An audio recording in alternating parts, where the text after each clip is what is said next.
Aliás, cara, o histórico de mentiras dessa gestão, eu acho que é a... Porque, cara, gestão ruim, tem muitas por aí, né, no futebol brasileiro e tal. A maioria, por sinal. A maioria, né? Isso não é nenhum... Com toda a gestão muito ruim do Marcelo Teixeira, você olha para vizinhos aqui, o que está acontecendo no São Paulo agora, o que aconteceu no Corinthians recentemente, não é um mérito deles ser não é uma exclusividade. Não é uma exclusividade. Palmeiras. Agora, cara, o que me impressiona é a quantidade de mentiras. Você cita uma, por exemplo, do caso Bilal. O Santos solta uma nota essa semana para o GE, falando que o Basso é uma herança maldita da antiga gestão. É uma meia-verdade só, né? Porque essa gestão em 2024 teve a possibilidade Maio de 24 teve a condição de devolver o Basso para o futebol português. O coordenador técnico, na época, o CEO, sei lá qual era a nomenclatura, o homem forte do futebol do Santos era Alexandre Galo. E o Santos, por alguma razão que nunca veio a público, decide manter o Basso no Santos e não devolveu. O Santos tinha pago algumas parcelas, sim. Mas podia devolver e tu se livrava Agora Agora tu vai vender o Souza para pagar o passivo? Transferbando. Então, e são várias, né, ao longo do... Eu queria saber... Por isso que eu falei meia-verdade. Que é uma herança maldita, foi na gestão anterior, contrataram. Só que eles tiveram chance de resolver o problema, mas né? Com todo respeito, você não chama um ativo do teu de herança maldita, né, cara?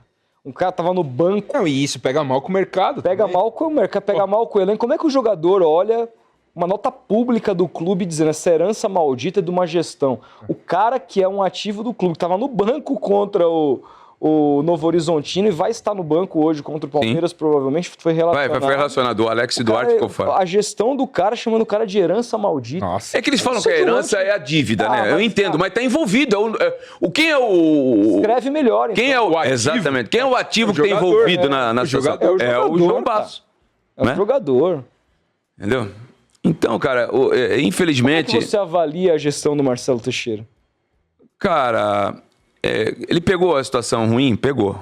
É fato. Mas todos os candidatos sabiam. Por isso que eu não aceito esse argumento também. Todo mundo sabia que o Santos estava devendo. O presidente em exercício Orlando Rolo, quando teve a eleição, chamou todos os candidatos, as chapas, os líderes de chapas que estavam pleiteando assumir a presidência naquele momento. O 2024 dele, o ano de Série B, que ele tem que enxugar custos ali, contratar jogadores a toque de caixa, você gostou Não gostou? Não. Vou começar do Orlando Rolo lá com o Pérez, claro. E depois assume o Rueda. Ele convida todos, inclusive o Rueda que ganhou a eleição, inclusive o Rueda, a conhecer como é que estava o buraco do Santos. O Rueda fez a mesma coisa agora quando o Marcelo Teixeira ganhou a eleição. Então, ninguém botou a mão na cabeça de nenhum candidato para ser candidato à presidência do Santos. Claro. Pela experiência do presidente Marcelo, eu esperava um pouco mais. O Santos chegou a ter um momento que teve 3 CEOs, cara. Teve o Paulo Brax, o próprio Alexandre Galo e o Pedro Martins. Então, cara, para um time que está devendo, um salário desse não é baixo. Então você vê que o planejamento existiu de 24. O Galo ganhava mais de 300 mil no Santos. Quem? O Galo. Bom, o homem dos contratos que revelou tudo, inclusive do Neymar, é você. Eu vi o contrato dele. Eu não tenho autoridade moral para discutir com você valor. Inclusive, ele era hierarquicamente abaixo do Paulo Brax e ganhava mais do que Mas o Paulo não era Brax. um pouco também dos 50% que ele deixou de ganhar em 24 para ganhar em 25? Não. Era 300, tá. 300. Então, cara, você vê que não teve planejamento. De 24 para 25, o presidente vai dar outra entrevista dizendo que o treinador está contratado e que já estava indicando o jogador. O Santos foi o primeiro time a saber que disputar... O primeiro time a estar de férias. Sim. E, ao mesmo tempo, podendo ir para o mercado numa condição favorável. O Santos passa 45 dias sem treinador. E aí contrata da maneira que contratou a toque de caixa ou... Caixinha. E aí muita gente é da opinião pública, né? Cara, se tem uma coisa que me incomoda muito é fazer crítica a companheiro de profissão. Mas essa aí não tem como. Nossa, o Pedro Martins contratou em tempo recorde o Caixinha. Depois a gente soube como ele contratou. Com a multa daquela, até eu contrato. Contrato o Caixinha em 2 minutos, vai vir uma multa. Caixinha em 3 meses no Santos, Ademir. Ele ganhou o equivalente ao que se ele tivesse trabalhado 4 anos no Red Bull Bragantino. Olha que absurdo. E o Caixinha estava livre no mercado, aí ia ser muito mais barato. Mas chegou um momento que o Santos ficou no afogadilho, contratou ele às pressas. não se planejou devidamente. Então, algo que não tem planejamento, eu prego muito a profissionalização. Se eu sou a favor da profissionalização, não posso falar que tudo isso que aconteceu, o Carille tinha razão. O Santos não se tinha se planejado para 25. Tem um projeto, né, de clube. Exato. Esse ano eu acho que o time larga um pouco na frente porque manteve o treinador. Eu acho que dificilmente o Santos vai fazer um ano tão ruim como foi em 25. Depois teve o Kleber, né, cara? O Kleber Xavier, o Santos inaugurando o Kleber Xavier como treinador. Estagiário, né? É duro, né? Aí o Santos fica com 2 comissões técnicas, que eu nunca vi isso. Não, e aí o Santos manda embora o Kleber, Mas mantém não o restante. manda embora a comissão. E eu tenho informação que foi a pedido da família Neymar. E aí manteve lá o filho do Tite, o Matheus Bach, manteve o César. O menino do Sub-20 tá indo bem, né? O Vinícius. Muito bem, Vinícius Tá Maia. indo muito bem. Esse era da galera. Era auxiliar técnico. Mas como é que se mantém 2 comissões técnicas para um time que tem dificuldades financeiras? Então eu não posso falar que isso é profissional, cara. Então eu não posso falar que eu acho que tinha condições de estar um pouquinho melhor. Não era para estar no nível de Palmeiras, Flamengo, longe disso. Mas era para estar um pouquinho mais organizado. Você acha que a volta do Neymar, a contratação dele, ela foi boa ou foi ruim, ou a gente ainda vai descobrir mais coisa mais pra frente? Como tudo na vida tem o bônus e você tem o ônus. O bônus, porra, a marca Neymar chama muito atenção, né, cara? É talvez o último grande craque do futebol brasileiro. Hoje nós temos grandes jogadores, mas craque mesmo, acho que foi o Neymar. Entendeu? Então, voltando para tua casa, isso também traz um capital político para quem traz, né? A gente tem esse lado. O marketing. Mas aquilo, eu vou ser sincero, esse discurso eu caí nele, tá? Eu achei que com a chegada do Neymar, outros jogadores gostariam de jogar do lado dele, mesmo nas condições que ele estava, 2 anos sem jogar, vindo de intervenção cirúrgica, isso não aconteceu. Houve a tentativa, né? Por exemplo, o Paredes parece que falou que o Neymar ligou para ele.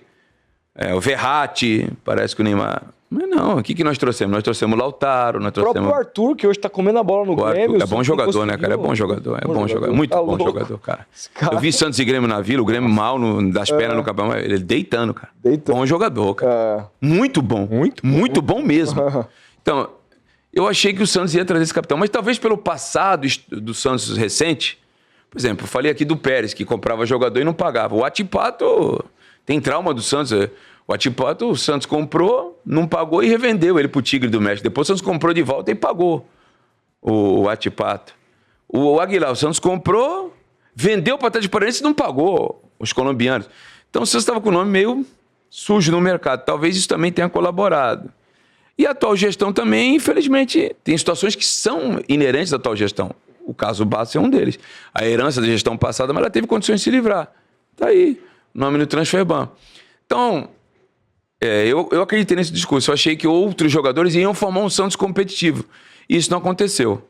Eu nunca achei que o Santos ia fazer frente para disputar a vaga em Libertadores e tal.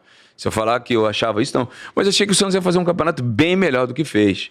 Um campeonato mais seguro, incomodando, de repente lutando por uma pré-Libertadores. Isso eu achava. Eu piamente achava. Mas não veio os reforços que a gente esperava. O Santos contratou 20 jogadores só o ano passado e 24 em 2024. Foram 44. Não posso falar que isso aí o Santos contratou bem, né, cara? Desses 44, quantos escapam? Né? E outra coisa, o Santos pegou muito jogador assim, que não interessavam mais aos seus proprietários. O Zé Rafael é bom jogador, eu acho baita jogador. Nossa, ídolo do Palmeiras. Mas não interessava mais ao Palmeiras. O Igor Vinícius tá jogando bem? Tá jogando bem. Mas não interessava mais o São Paulo. O Lautaro era a 4ª opção no Cruzeiro. O Bilal, o Nice da França, não queria. Alex Duarte e Adonis Frias. Muito prazer, eu particularmente não conhecia. Então o Santos trouxe jogadores pontuais que não eram não interessavam mais os donos dos direitos econômicos. E a chance de dar certo é pequena, né, gente? Como é que você vai competir com alguém, com jogadores que já não interessam mais a esses clubes? Então as apostas do Santos foram altas e que produziram pouco. E nesse combo todo, você não utilizando a base, que é jogador com fome, com interessado a vencer, foi a equação e a senha certa para a gente ficar coçando a cabeça e fazendo conta no final do ano para ver se não caía. E, por incrível que pareça, foram os melhores jogos do Neymar, com problema no menisco, que livraram o Santos. Por quê, na minha opinião? Né? O Neymar parou de voltar lá atrás para pegar a bola no pé do lateral, do volante. Ele reconhecia as limitações físicas dele, começou a ficar numa faixa do campo onde ele produziu mais. E ele foi determinante ali. Em alguns jogos ele não atuou, mas ele atuou contra o Mirassol, quando o Santos empata. Ele atua contra times que não estavam bem na competição, mas ele foi diferencial contra a Chapecoense. Chapecoense não, contra o Juventude, contra o Sport, contra o Cruzeiro. E foi aqueles jogos ali que foram 6 jogos que o Santos fez no final do campeonato invictos, que levaram o Santos. Porque até 6 rodadas antes do final, o Santos passou mais da metade do campeonato na zona da confusão.